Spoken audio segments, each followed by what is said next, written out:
بسم الله الرحمن الرحيم.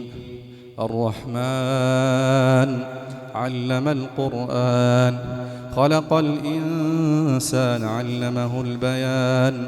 الشمس والقمر بحسبان، والنجم والشجر يسجدان. السماء رفعها ووضع الميزان، ألا تطغوا في الميزان، وأقيموا الوزن بالقسط ولا تخسروا الميزان. والأرض وضعها للأنام، فيها فاكهة والنخل ذات الأكمام، والحب ذو العصف والريحان. فبأي آلاء ربكما تكذبان؟ خلق الإنسان من صلصال كالفخار، وخلق الجان من مارج من نار. فبأي آلاء ربكما تكذبان؟ رب المشرقين ورب المغربين. فبأي آلاء ربكما تكذبان؟ مرج البحرين يلتقيان، بينهما برزخ لا يبغيان. فبأي آلاء ربكما تكذبان؟ يخرج منهما اللؤلؤ والمرجان. فبأي آلاء ربكما تكذبان؟ وله الجوار المنشآت في البحر كالأعلام. فبأي آلاء ربكما تكذبان؟ كل من عليها فان، ويبقى وجه ربك ذو الجلال والإكرام. فبأي آلاء ربكما تكذبان؟ يسأله من في السماوات والأرض كل يوم هو في شأن. فبأي آلاء ربكما تكذبان؟ سنفرغ لكم أيها الثقلان. فبأي آلاء ربكما تكذبان؟ يا معشر الجن والإنس إن استطعتم أن تنفذوا من أقطار السماوات والأرض فانفذوا، لا تنفذون إلا بسلطان. فبأي آلاء ربكما تكذبان؟ يرسل عليكما شواظ من نار ونحاس فلا تنتصران. فبأي آلاء ربكما تكذبان؟ فإذا انشقت السماء فكانت وردة كالدهان. فبأي آلاء ربكما تكذبان؟ فيومئذ لا يسأل عن ذنبه إنس ولا جان. فبأي آلاء ربكما تكذبان؟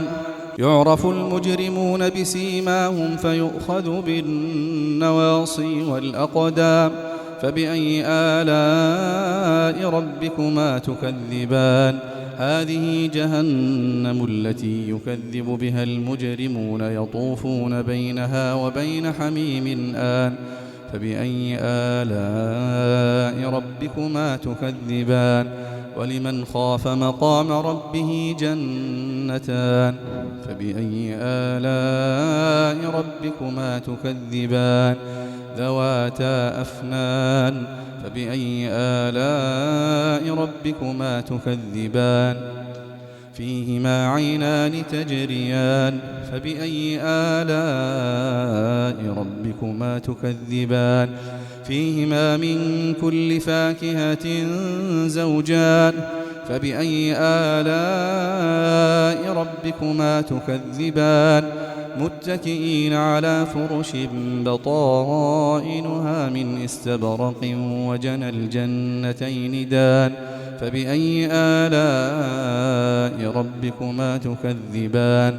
فيهن قاصرات الطرف لم يطمثهن إنس قبلهم ولا جان. فبأي آلاء ربكما تكذبان؟ كأنهن الياقوت والمرجان. فبأي آلاء ربكما تكذبان؟